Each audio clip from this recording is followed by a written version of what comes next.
After spending, the spring and summer in the skiff for the most part, chasing tarpon and shallow water stuff, I really enjoy the change of, one, the weather. It's nice to be out there when it's a little cooler, but also I like the change in the gear. I'm going from a little skiff to a giant center console.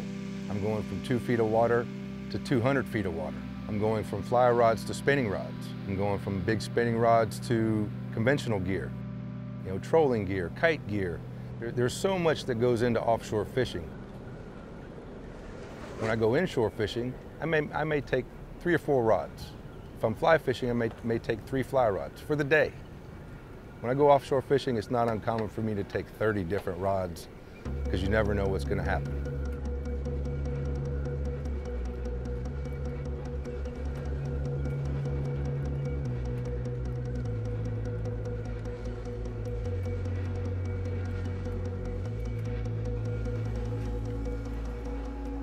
What's going on, man? Welcome aboard, Cap. Thank you, sir.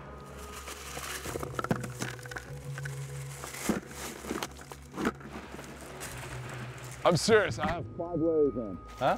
I have 5 layers on. Yeah, it's a little cold for Key West. You ready for it? Maybe. Mike's been a good friend of mine for 15, 18 years. He's a 25-year veteran captain in Key West, has 7 or 8 boats, full-time, fishing 280, 300 days a year. He has a very, very strong but likable personality. If you spend any kind of time with him at all, you realize the guy has a heart as big as Texas, and there's no better ambassador for the fishing industry of the Florida Keys than Mike Weinhofer. He's actually, over the last few years become one of my best friends, especially when it comes to going fishing with a buddy. There's no one I'd rather be with.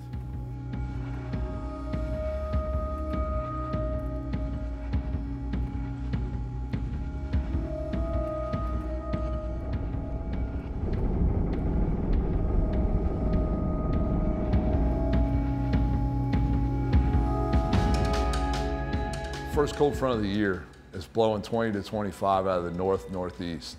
The water temperatures are dropping, the wind is howling. Historically, there's certain areas where the bait holds, but what'll tell you whether they're there or not is the birds. When they're diving on smaller baits like mahuas and glass minnows, they'll keep their bill down under the water after they dive. When they're diving on pilchards, they immediately lift their head up and let the water drain out and slurp the pilchard. It's cold. It's wet. Let's throw a net. I think if you talk to any offshore fisherman, regardless of where they are in the world, the day begins with bait. Got enough depth there in the white holes? Yeah. What we got right here? Those are pilchards.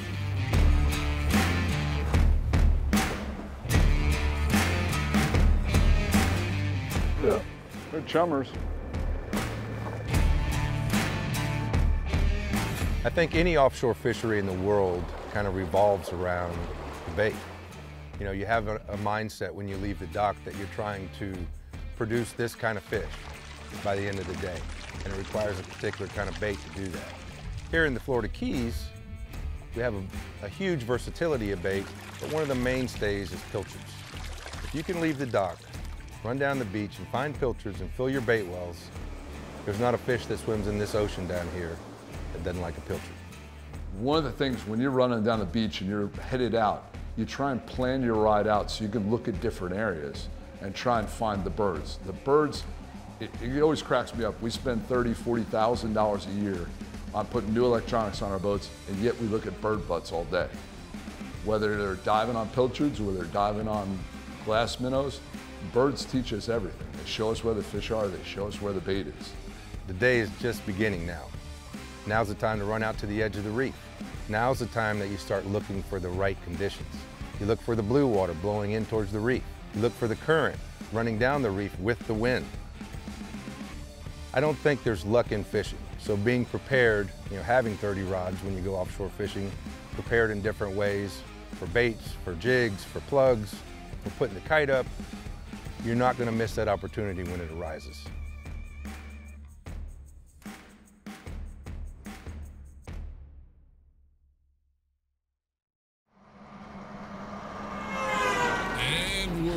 This Week in Fishing, and I've got a guest host on here because Jim is playing hooky. He went up to Chicago for a day or so, so I sucked in Rob Fordyce with me. Thank you for coming, Rob. Hey, man, it's great to be here. You know, the reason you're here, the reason why you got down here, which is awesome, is we got to go fishing. I got to go fishing with you. No, I got to go fishing with you. No, it was your my boat, so I went with but you. it's your house. So. Dude, it was so much fun today. Even though, I mean, the weather was a little sketchy. It's our first cold front of the year. Definitely a little bit not what you look for. You know, it's not. Most people don't go, hey, I'm dying to go film the Keys and 25 knot winds. You know what? Every time you plan something far out, the weather is for sure. Mother Nature's going to for sure throw a monkey wrench in the plan. Gonna be part of the game. It's just part of the deal. And, you know, after doing this for a few years, I've realized you just got to take the good with the bad and move on.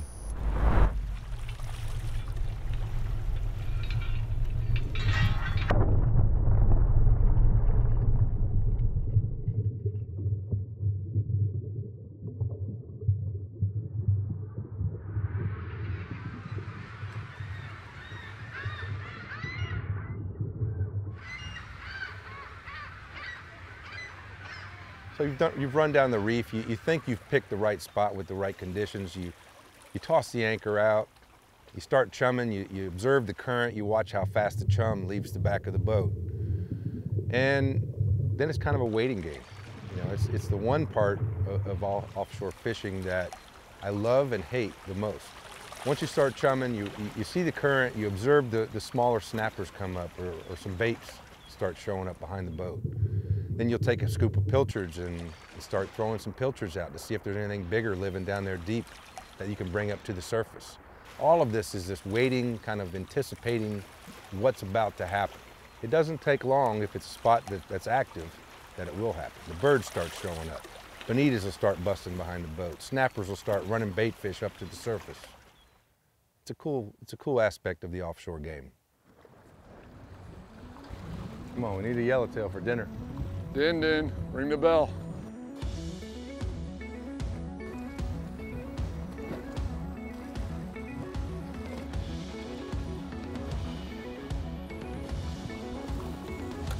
That didn't take long. Dude, you cheated. I just thought about that too. That thing just hit the water. What is it? What is it? Oh, nice zero. Yeah. Lucky you didn't cut me off. Yeah, I was gonna say. Nice. It's a good eating fish too. I like Ciros better than Spanish. Oh my God, yes. You know what they're awesome as? Sushi. Are they? Oh my God, yeah.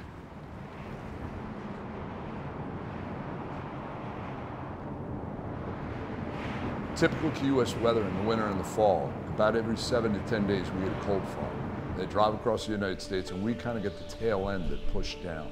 The north or northeast wind turns the fish into the reef. The fish come into the reef to feed. Whether it's the tunas on the wrecks, whether it's the mackerels on the reef, or whether it's sailfish spraying up on the shallows. The northeast wind is a great wind for the shallow water fishing.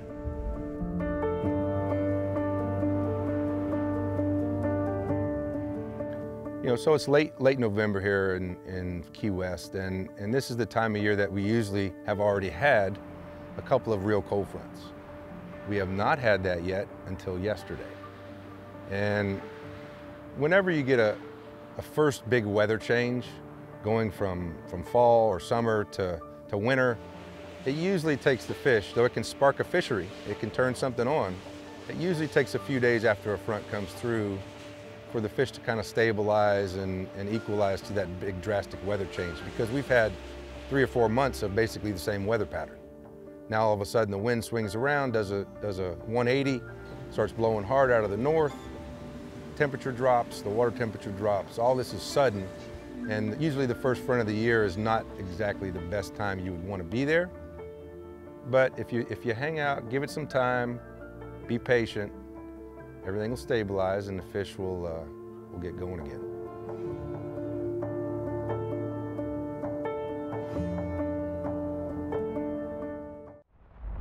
My first thoughts, as far as the fishing was concerned, was to catch something to eat. You know, I've been flats fishing, I've been tarpon fishing, permit and bone fishing. You know, I'm a catch and release guy. But at the same time, I enjoy to eat fish. I'm not gonna go fill the cooler up and try to fill my freezer for the winter. But to keep a handful of fish for a great dinner that night, I'm all about that.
This we could fish it.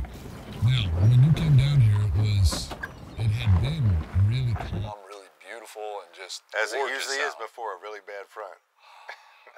You can have the best plan, and I know you're the same way. Like when I fished with you up in the Everglades, it was plan A, plan B, plan C, and sometimes you get this plan D, and something finally happens. But that is a great example of using past experiences to know what that plan B, C, and D is going to be.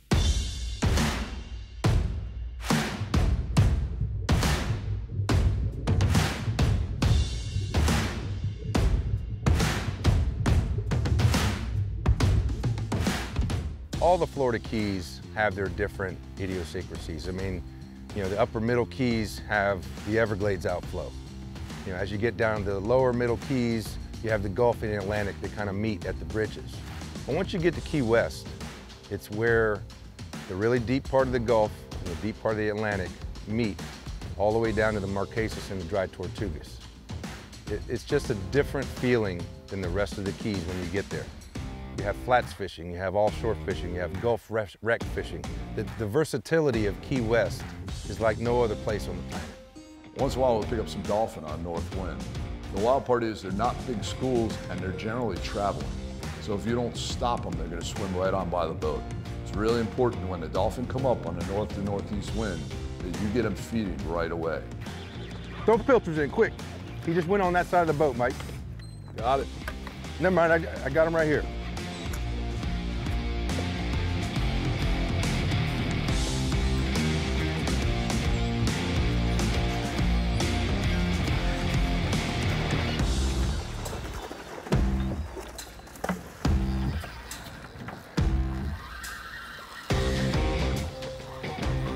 But it's November. Yeah, no, this isn't dolphin time, but we'll take it. There's another one, bigger one right there.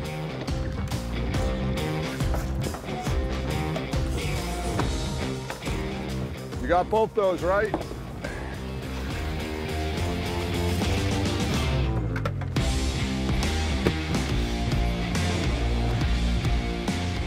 You can tell when somebody has thousands of hours of experience just by the way they react when something crazy happens in the boat. You know, fish show up, you start hooking fish, you start gaffing fish.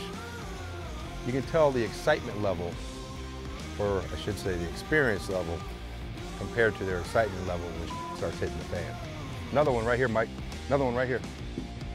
Hand me the gaff.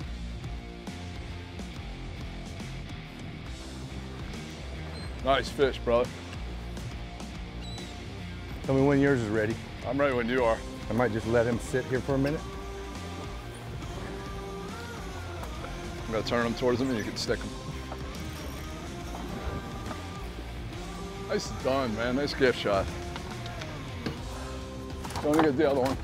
It's right here in the water. Nice shot. Good job, brother. Whew. That was fun. That was an hour of boredom with seconds of chaos. Quick, throw him on the bait. Holy Quick, throw him on the moly, bait. man, that was crazy. Oh, that was fun.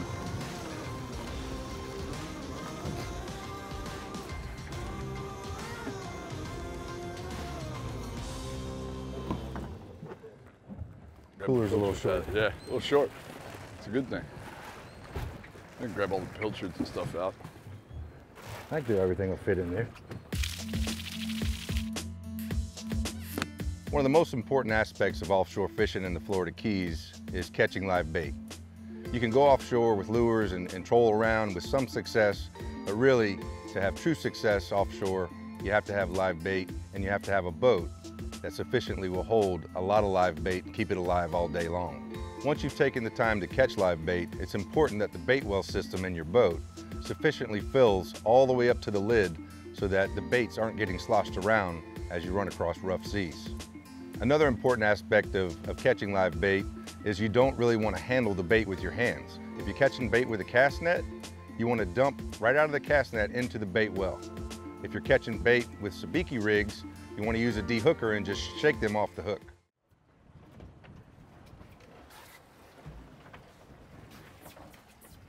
You know, I will say this about Mike. Hi. Out of all my friends and guys that I run into in the fishing game, Mike is one of the few and only people I let jack with me to the extent that he jacks with me. Anybody else might rub me the wrong way. Bait and throwing a bigger jig on. Heavier? Yeah. I was thinking that. Send it down for a Same month. thing. No, you weren't. I was. Don't lie to me. Or he'll take a fish and, you know, wipe the slime off on my shoulder, you know, and when I'm not looking, he'll eat my pork that I brought specifically for me. Rob, I have to ask, have you ever licked the cameraman's lens? Ever what? Have you ever licked the cameraman's lens?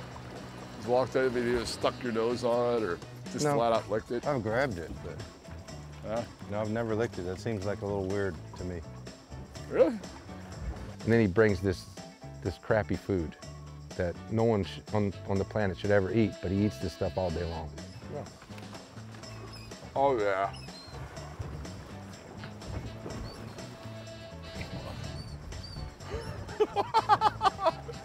Did you catch it? Now you gotta eat it. Maybe there is a use for that piece of thing. Not enough out of you. You know, I've had a lot of people ask me about Rob and what's it like to fish with Rob. When his lips disappear and his mouth gets perfectly straight and he clenches his jaw is one of those times when you just don't want to joke around. Mike always, oh, here's his I see his vein. His vein's sticking out. He's getting mad. We're not catching anything. Now I'm pissed. No, it's all good. I don't get frustrated. I get more intense when things get tougher. The tougher things get, the more intense I get, the more serious I get about it. That's who I am.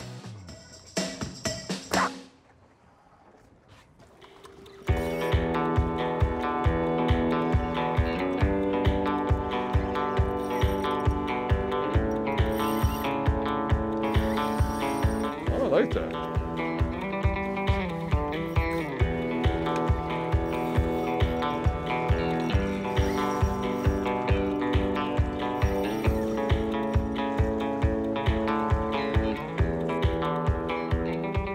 Need help?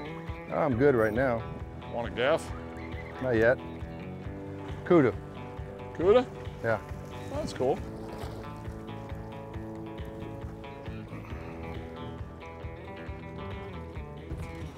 World's best shark bait, right there. It sure is. This one's lucky day. We're not shark fishing. He gets to go home. Except I'm downwind.